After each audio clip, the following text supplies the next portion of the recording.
Hello everyone, welcome back to the channel. So today I'm going to tell you how to create a passkey on WhatsApp.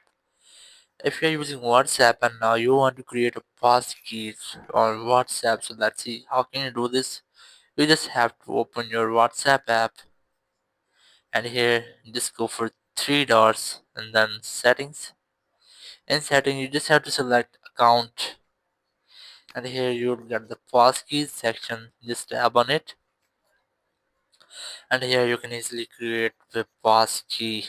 You can use your passkey to log in securely and protect your account. So just tap on create passkey and here you just have to verify with your fingerprint and after that just select the Google account and it will save to your Google account. So now you can see that the passkey has been enabled. Now if you want to log in on any other phone, so you just have to keep the phone number and the Google account on which you have created the passkey. So that's how you can easily create a passkey on WhatsApp. Thank you very much for watching the video. Until the next video, bye bye.